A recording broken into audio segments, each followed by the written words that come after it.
Hi friends, welcome to our channel all government jobs Telugu. మనం ఈరోజు defence service staff college నుంచి release అయిన ఒక నోటిఫికేషన్ కోసం క్లియర్గా మన వీడియోలో ఎక్స్ప్లెయిన్ చేసుకుందాం. అండ్ డీటెయిల్స్లోకి వెళ్ళే ముందు ఇంకా మన ఛానల్ని ఎవరైనా సబ్స్క్రైబ్ చేసుకున్నట్టయితే వెంటనే సబ్స్క్రైబ్ చేసుకోండి. మన ఛానల్లో లేటెస్ట్ గవర్నమెంట్ జాబ్ అప్డేట్స్ అన్నీ ఇస్తానండి. అవేంటి అంటే ఏపీ అండ్ తెలంగాణ జాబ్స్, అలానే మనకి సెంట్రల్ గవర్నమెంట్ నుంచి ఎలాంటి జాబ్ నోటిఫికేషన్ రిలీజ్ అయినా అప్డేట్స్ అన్ని వెంటనే ఇస్తాను. అలాగే మీకు డిఫెన్స్ జాబ్స్, అలానే రైల్వే జాబ్స్, ఇలా జాబ్ ఇన్ఫర్మేషన్తో పాటు ఎగ్జామ్ అప్డేట్స్ కూడా ఇస్తాను.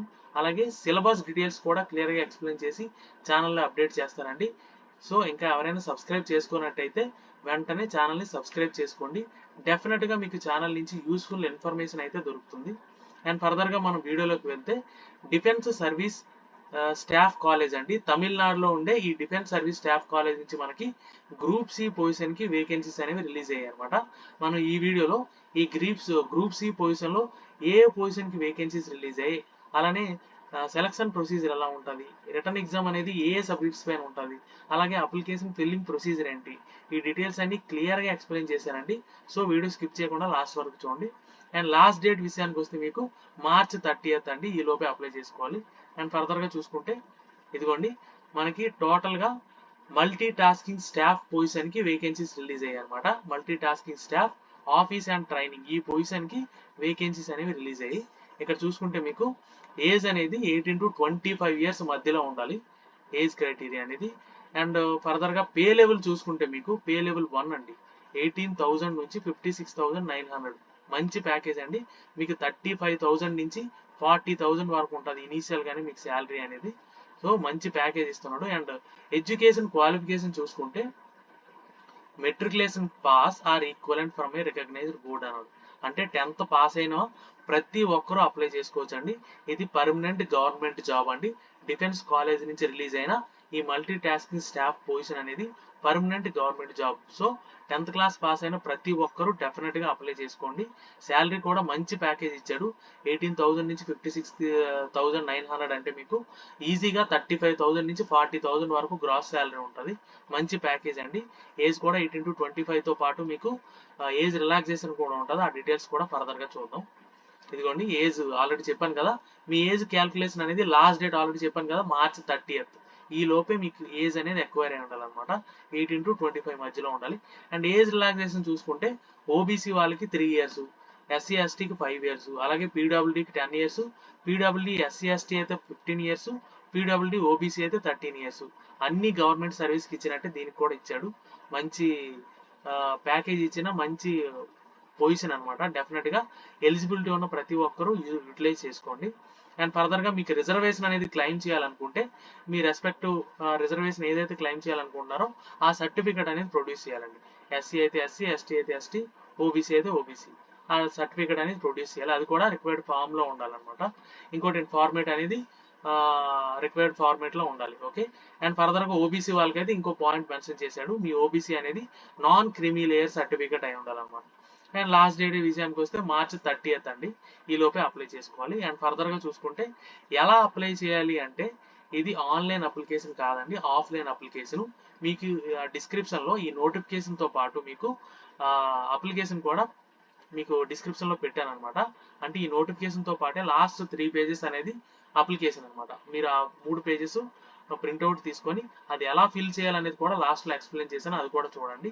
అండ్ ఫర్దర్గా మీరు ఎలా అంటే ఏ ఆర్డర్లో అటాచ్ చేయాలనేది కూడా ఇచ్చాడు సర్టిఫికేట్స్. అంటే అప్లికేషను, దాని తర్వాత అక్నాలెడ్జ్మెంట్ కార్డ్ ఉంటుంది. ఇదిగోండి, application form to be filled in English, duly signed and affix latest self attested photograph. అక్కడ ఫోటోగ్రాఫ్కి ఒక అంటే స్పేస్ ఉంటుంది, ఫోటో అంటించి సెల్ఫ్ అటెస్టేషన్ చేసి ఈ ఫోటో కూడా మీ లాస్ట్ 3 monthsలో తీసుకుంది అయి ఉండాలని చెప్పాడండి క్లియర్గా ఇక్కడ. అండ్ ఫర్దర్గా చూసుకుంటే అక్నాలెడ్జ్మెంట్ కార్డ్స్ ఉంటాయండి, అది కూడా అప్లికేషన్ ఫిల్ చేసేటప్పుడు చూద్దాం లాస్ట్లో. ఓకే, అక్నాలెడ్జ్మెంట్ కార్డ్స్, దానిపైన కూడా మీరు 2 photos అంటించాలి. ఆ ఫొటోస్ కూడా అంటించి ఈ ఫొటోస్ 2 సేమ్ ఉండాలన్నమాట. మీరు అప్లికేషన్లో పెట్టింది అలాగే అక్నాలెడ్జ్మెంట్ కార్డ్లో పెట్టిన ఫొటోస్ సేమ్ ఉండాలి. టోటల్గా 3 photos. అండ్ మీకు self attested copy of Aadhaar card కూడా అటాచ్ చేయాలి. అండ్ అలాగే 10th standard మార్క్ షీట్ ఉంటుంది కదా, అది కూడా అటాచ్ చేయాలి. అన్నిటిపైన సెల్ఫ్ అటెస్టేషన్ అంటే మీరు సైన్ చేయాలన్నమాట. ఏదైతే ఫామ్స్ అటాచ్ చేస్తున్నారో అప్లికేషన్తో పాటు ఏ ఫామ్స్ అయితే అటాచ్ చేస్తున్నారో ప్రతి ఫామ్ పైన సైన్ చేయాలి. ఏంటంటే ఆధార్ కార్డు ఒకటి, 10th స్టాండర్డ్ మార్క్ షీట్ ఒకటి. ఒకవేళ మీరు రిజర్వేషన్ క్లెయిమ్ చేయాలనుకుంటే ఆ రిజర్వేషన్ ఏదైతే అనుకుంటున్నారో ఆ సర్టిఫికెట్, ఓబీసీ అయితే ఓబీసీ, ఎస్సీ అయితే ఎస్సీ, ఎస్టీ అయితే ఎస్టీ, పీడబ్ల్యూడీ అయితే పీడబ్ల్యూడీ, ఆ సర్టిఫికెట్ జిరాక్స్ కాపీ అటాచ్ చేసి దానిపైన కూడా సైన్ చేయాలి. అలాగే మీకు సెల్ఫ్ అడ్రస్డ్ ఎన్వలప్ అన్నాడు. ఎన్వలప్ కవర్ కూడా 10x22 సెంటీమీటర్ సైజులో ఉన్న ఎన్వలప్ కవర్ ఒకటి, 26 రూపీస్ పోస్టల్ స్టాంప్స్ అంటించాలండి దానిపైన. అంటించి అది కూడా మీరు అటాచ్ చేయాలి. టోటల్గా ఇక్కడ ఈ 5 పాయింట్స్ ఇచ్చాడు కదా, ఒకటి అప్లికేషన్, రెండోది అక్నాలజ్మెంట్ కార్డు, మూడోది ఏంటంటే Aadhaar card and matriculation certificate, నాలుగోది మీ కేటగిరీ సర్టిఫికేట్, ఐదోది సెల్ఫ్ అడ్రస్డ్ ఎన్వలప్. ఇవన్నీ అటాచ్ చేసి ఒక ఎన్వలప్ లో పెట్టి, ఈ ఎన్వలప్ లోపల అటాచ్ చేయాలండి. పైన మీ ఇవన్నీ పంపించడానికి ఇంకొక ఎన్వలప్ లో పెట్టి మీకు application for the post of multi tasking staff office and training అని క్లియర్ గా ఏ అయితే ఎన్వలప్ లో మీరు ఇవన్నీ పెట్టారో ఆ ఎన్వలప్ పైన క్లియర్ గా మెన్షన్ చేయాలి. ఓకే, మెన్షన్ చేసి ఇక్కడ ఇచ్చిన అడ్రస్ కి పంపించాలన్నమాట. The commandant, defence service staff college, Willingdon, Nilgiris 643231 Tamil Nadu, ఈ అడ్రస్ కి పంపించాలి. ఓకేనా. అండ్ ఫర్దర్ గా చూసుకుంటే మోడ్ ఆఫ్ సెలక్షన్ అండి. ఈ మోడ్ ఆఫ్ సెలక్షన్ అనేది ఎలా ఉంటుందంటే the eligible candidates will be required to appear for return test అన్నాడు. రిటర్న్ టెస్ట్ కి మీరు అపియర్ అవ్వాలి. అందులో రిటర్న్ టెస్ట్ అనేది మీ మినిమం ఎడ్యుకేషన్ క్వాలిఫికేషన్ ఏదైతే ఉందో, అంటే 10th స్టాండర్డ్ అడిగాడు కదా, ఆ 10th స్టాండర్డ్ లెవెల్లోనే మీకు ఎగ్జామ్ అనేది ఉంటుంది. అందులో ఎగ్జామ్ లో ఏం ఉంటాయంటే టోటల్ గా 4 సబ్జెక్ట్స్ ఇచ్చాడు. ఒకటి జనరల్ ఇంటెలిజెన్స్ అండ్ రీజనింగ్, రెండోది న్యూమరికల్ యాప్టిట్యూడ్, మూడోది జనరల్ ఇంగ్లీషు, నాలుగోది జనరల్ అవేర్నెస్. ఇక్కడ ఇచ్చిన ఈ 4 సబ్జెక్ట్స్ కూడా మీకు 10th స్టాండర్డ్ లెవెల్లోనే ఉంటాయి. సో ఆ లెవెల్లో మీరు ప్రిపేర్ అయితే సరిపోతుంది. General intelligence and reasoning, numerical aptitude, general English, general awareness, ఇవన్నీ కూడా మీరు 10th స్టాండర్డ్ లెవెల్లో ప్రిపేర్ అయితే సరిపోతుంది. ఓకే, ఈ ఎగ్జామ్ అనేది మీకు ఇంగ్లీష్ అండ్ హిందీ 2 లాంగ్వేజ్లో మాత్రమే ఉంటుందండి, తెలుగులో ఉండదు, అదొకటి దృష్టిలో పెట్టుకోండి. ఇంకోటి ఏంటంటే the requesting number of candidates will be short listed and called for skill or physical test where ever applicable based on merit category in the written test. Okay, మీకు రిటర్న్ టెస్ట్ ఎవరైతే క్వాలిఫై అయ్యారో వాళ్ళకి skill test కానీ physical test కానీ ఉంటుంది. Wear ever applicable అన్నాడు, అంటే ఒకవేళ అవసరం అయితే మీకు స్కిల్ టెస్ట్ కానీ ఫిజికల్ టెస్ట్ కానీ పెడతాడు. ఓకేనా, బేస్డ్ ఆన్ మెరిట్, అంటే మీకు రిటర్న్ టెస్ట్ లో వచ్చిన మార్క్స్ ని బేస్ చేసుకొని మీకు స్కిల్ టెస్ట్ కానీ ఫిజికల్ టెస్ట్ కానీ పెడతాడు అనమాట. అది ఇక్కడ క్లియర్ గా మెన్షన్ చేశాడు. అండ్ ఫర్దర్ గా చూసుకుంటే అదర్ ఇన్స్ట్రక్షన్స్ ఏంటంటే మీరు ఎగ్జామ్ కి వెళ్ళేటప్పుడు మీ బయోమెట్రిక్ వెరిఫికేషన్ అనేది డెఫినెట్ గా తీసుకుంటారు. సో మీ ఆధార్ కార్డ్ అనేది ఒరిజినల్ తీసుకువెళ్ళాలి ఎగ్జామ్ కి వెళ్ళేటప్పుడు. ఓకే, ఇంకో ఈ పాయింట్ ఏంటంటే మీరు పంపించిన అప్లికేషన్ లో ఇచ్చిన డీటెయిల్స్ ని బట్టి మిమ్మల్ని ప్రీ స్క్రూటినిటీ అన్నాడు. అంటే మీకు ముందుగానే షార్ట్ లిస్ట్ చేసి మీకు హాల్ టికెట్ అనేది పంపిస్తారు అనమాట. ఓకేనా, అది ఇక్కడ మెన్షన్ చేశాడు. Pre scrutiny of the applications in terms of age limit, minimum qualification, ఏదైతే ఇక్కడ మీకు క్వాలిఫికేషన్, ఏజ్ లిమిట్ ఇవన్నీ అడిగాడో దాన్ని బట్టి మీకు ప్రీ స్క్రూటినీ చేస్తారనమాట. అంటే ముందుగానే మీకు కొంతమందిని సెలెక్ట్ చేసి వాళ్ళకి హాల్ టికెట్ అనేది ఇష్యూ చేస్తారని చెప్పి ఇక్కడ మెన్షన్ చేశారు. అండ్ ఫర్దర్ గా చూసుకుంటే candidates appearance at the time of examination to be the same as the latest photograph. అంటే మీరు ఎగ్జామ్కి వెళ్ళేటప్పుడు కూడా మీరు ఏదైతే అప్లికేషన్ లో ఫోటోగ్రాఫ్ అంటించారో ఆ ఫోటోగ్రాఫ్ మాత్రమే తీసుకువెళ్ళాలి. అలాంటిది మీరు కొన్ని కాపీస్ మీ దగ్గర పెట్టుకుంటే బెటర్. ఇంకోటి వెన్యూ ఫర్ రిటర్న్ టెస్ట్ అనేది ఎక్కడ ఉంటుంది అంటే మీకు ఏదైతే డిఫెన్స్ స్టాఫ్ కాలేజ్ చెప్పాడో ఆ కాలేజ్ లోనే ఉంటుంది. అది కూడా తమిళనాడులో, విల్లింగ్టన్ తమిళనాడులోనే మీకు ఎగ్జామ్ అనేది జరుగుతుంది. ఏ స్టాఫ్ కాలేజ్ నుంచి మీకు నోటిఫికేషన్ రిలీజ్ అయిందో ఆ స్టాఫ్ కాలేజ్ లోనే మీకు ఎగ్జామ్ అనేది జరుగుతుంది. అది ఇక్కడ మెన్షన్ చేశాడు. ఇంకోటి మీకు వెళ్ళి రావడానికి డిఏఎం ప్రొవైడ్ చేయరండి, మీ ఓన్ ఎక్స్పెండిచర్ తోనే మీరు వెళ్ళాలి. ఓకే, ఇంకోటి సెలెక్టెడ్ క్యాండిడేట్స్ అందరూ ఎక్కడైనా ఎనీవేర్ ఆఫ్ ఇండియా ఎక్కడైనా వర్క్ చేయడానికి రెడీగా ఉండాలని చెప్పి ఇచ్చాడు అనమాట. ఓకే, అండ్ ఫర్దర్ గా చూసుకుంటే అప్లికేషన్ ఇదండి, ఫస్ట్ పేజ్ ఇది ఉంటుంది అప్లికేషన్. దీంట్లో ఇక్కడ ఇచ్చిన ఈ 4 rows అన్ని మీరు ఫిల్ చేయాల్సిన అవసరం లేదు. ఇదిగోండి ఫర్ ఆఫీస్ యూజ్ ఓన్లీ అని ఇచ్చాడు ఇక్కడ క్లియర్ గా. సో ఇది మీరు ఫిల్ చేయొద్దు. ఇక్కడ ఫోటో అంటించండి. ఇక్కడ paste self attested passport size photograph అన్నాడు కదా, ఫోటో అంటించి దానికి అక్రాస్ గా మీరు సైన్ చేయండి. అండ్ ఇక్కడ ఏంటంటే నేమ్, మీ ఫుల్ నేము క్యాపిటల్ లెటర్స్ లో రాయాలి. అది కూడా 10th క్లాస్ సర్టిఫికేట్ లో ఎలా ఉందో సేమ్ అలానే మెన్షన్ చేయాలి. ఓకేనా, అలానే మీ ఫాదర్ నేమ్, అది కూడా 10th క్లాస్ సర్టిఫికేట్ లో ఎలా ఉందో అలానే మెన్షన్ చేయండి. అండ్ డేట్ ఆఫ్ బర్త్, ఇది కూడా same 10th standard mark sheet అని క్లియర్ గా మెన్షన్ చేశారు కదా, అక్కడ ఎలా ఉందో అలానే మెన్షన్ చేయండి. అండ్ లాస్ట్ డేట్ ఏదైతే ఉందో మీ March 30th కి మీ ఏజ్ ఆ రోజుకి ఎంత ఉంది అనేది ఇక్కడ రాయాలన్నమాట. ఎన్ని సంవత్సరాలు, ఎన్ని నెలలు, ఎన్ని రోజులని ఇక్కడ మెన్షన్ చేయాలి. Okay, category for which applied, మీరు ఏ కేటగిరీ, యూఆర్ అయితే యూఆర్, ఓబీసీ అయితే ఓబీసీ, ఎస్సీ అయితే ఎస్సీ, ఎస్టీ అయితే ఎస్టీ, దానిపైన టిక్ చేయాలి మీరు.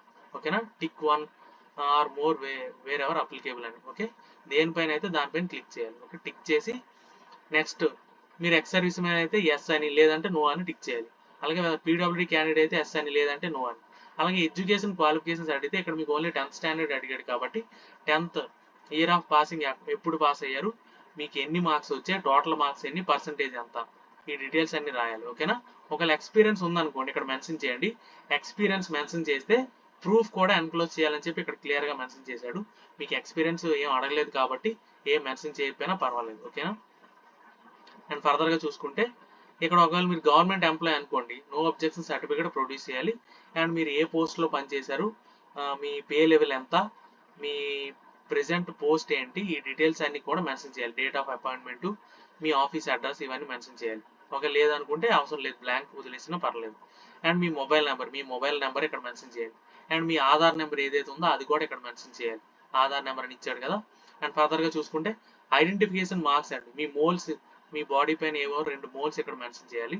అండ్ అడ్రస్ ఫర్ కరస్పాండెన్స్, ఇక్కడ మీ address with pin code number, state, district ఇవన్నీ క్లియర్గా మెన్షన్ చేయండి. ఎందుకంటే మీరు ఇచ్చిన అడ్రస్కే మీకు హాల్ టికెట్ అనేది వస్తుంది అనమాట. ఓకే, ఒకవేళ permanent address, communication address same అయితే ఇక్కడ టిక్ చేసేయండి. లేదనుకుంటే 2 డిఫరెంట్ అడ్రస్లు రాసేయచ్చు. అండ్ ఇక్కడ సిగ్నేచర్ ఆఫ్ ది క్యాండిడేట్ అని ఉంది కదా, ఇక్కడ క్లియర్గా మీ సిగ్నేచర్, ఓకే, మీ సిగ్నేచర్ చేయాలి. ప్లేస్ ఏదైతే, ఏ ప్లేస్ అయితే ఆ ప్లేసు, ఏ రోజు ఫిల్ చేస్తున్నారో పంపిస్తున్నారో ఆ రోజు డేటు వేసి ఈ అప్లికేషన్తో పాటు చెప్పాను కదండి. నెక్స్ట్ ఇదిగోండి, ఈ అప్లికేషన్తో పాటు అక్నాలజ్మెంట్ స్లిప్ కూడా పంపించాను అన్నాను కదా, ఇది అక్నాలజ్మెంట్ స్లిప్ 2 ఉంటాయి. ఇక్కడ ఒక ఫోటో, ఇక్కడ ఒక ఫోటో అంటించి దీనికి అక్రాస్గా కూడా మీరు సైన్ చేయాలి. ఇక్కడ క్లియర్గా చూసారా, సీరియల్ నెంబర్ 1 నుంచి 6 వరకు మనం ఫిల్ చేయాలి. సీరియల్ నెంబర్ 7, 8 అనేది ఈ ఆఫీస్ వాళ్ళు ఫిల్ చేస్తారని చెప్పాడు. సో ఇక్కడ 6 వరకు మీరు ఫిల్ చేయాలన్నమాట. మీ నేమ్ క్లియర్గా మీ బ్లాక్ లెటర్స్తో రాయాలి, డేట్ ఆఫ్ బర్త్ రాయాలి, ఆధార్ నెంబర్ రాయాలి, అలాగే మొబైల్ నెంబర్ 1, 2 2 ఉంటే 2 నెంబర్ రాస్తారు, లేదంటే 1. మీ ఈమెయిల్ అడ్రస్ క్లియర్గా మెన్షన్ చేసి, ఇగో రెండిట్లో కూడా సేమ్, ఈ 2 సేమ్ స్లిప్లే, ఒకటి స్కిల్ టెస్ట్కి, ఒకటి మీకు రిటర్న్ ఎగ్జామ్కి అనమాట. ఈ 2 మీరు ఫిల్ చేసి మీ ఫొటోస్ 2 అంటించి, టోటల్గా 3 ఫొటోస్, ఒకటి అప్లికేషన్లో, ఈ అక్నాలజ్మెంట్ స్లిప్లో 2, ఈ 3 అంటించి ఈ 3తో పాటు మీ ఆధార్ కార్డ్ జిరాక్స్, అలాగే 10th క్లాస్ మార్క్స్ మేము వీటిపైన సైన్ చేయాలి. అండ్ కేటగిరీ సర్టిఫికేట్ ఒకటి, ఇవన్నీ. అండ్ దాంతోపాటు self addressed envelope with 26 rupees postal stamp అంటించి ఇవన్నీ అటాచ్ చేసి ఒక ఎన్వలప్లో పెట్టి పంపించాలండి. ఇవన్నీ డీటెయిల్స్. ఏమైనా డౌట్స్ ఉంటే కమెంట్ చేయండి, డెఫినెట్గా క్లారిఫై చేస్తాను. వీడియో నచ్చితే లైక్ చేయండి, మీ ఫ్రెండ్స్కి షేర్ చేయండి, ఛానల్ని సబ్స్క్రైబ్ చేయడం మర్చిపోకండి. Thank you so much.